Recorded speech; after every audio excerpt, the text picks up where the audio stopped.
நான் உன்னை கேட்டா தப்பா நினைக்க மாட்டல? கண்டிப்பாக எடுத்துக்க தான் போகிறேன்.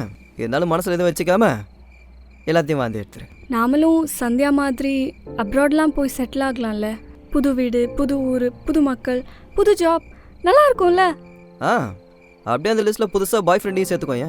டேய் என்னடா பேசுற?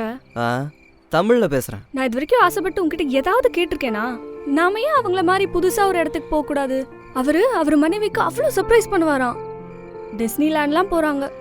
இந்த 4 செவரு உன் மூஞ்சி, இதை தவிர வேற என்ன பார்த்துருப்பேன்? அதெல்லாம் விடு. அவர் கம்பெனி ஆனிவர்சரி அவார்ட் வாங்குறப்போ அவளை எல்லார் முன்னாடியும் கூப்பிட்டு அந்த அவார்டை டெடிகேட் பண்ணியிருக்காரு. ஆனா இங்க ஒரு வெங்கல கிண்ணத்துக்கு கூட வழி இல்லை. நான் ஆசைப்படுறத நிறைவேற்ற வேண்டாம், ஆனா நான் ஆசைப்படுறது தப்புன்னு நினைக்க வைக்கிறியே, ஏண்டா? ஏன்னா அதுக்கு பேர் ஆசை இல்லை, பேராசை. பேராசையாவே இருக்கட்டும். ஆசைப்பட்டாலும் பேராசைப்பட்டாலும் எதுவும் நடக்க போறது இல்லை. சண்டை போடுறத கூட லாஜிக்காக சண்டை போடு. இருக்கிறத வச்சு வாழ பழகிக்க. அவங்க அப்படி இருக்காங்க, இவங்க இப்படி இருக்காங்கன்னு அடுத்தவங்க வாழ்க்கையை வாழ்றேன்னு சொல்லிட்டு உன் வாழ்க்கையை கெடுத்துக்காத. அப்பா சாமி, நான் ஆசையே படல.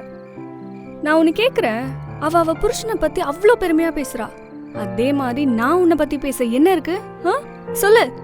நீ நல்லா பெருசா சாதிச்சா கமல் என் ஆள்னு நானும் சொல்லலாம்ல. அதையாவது செய்யலாமே.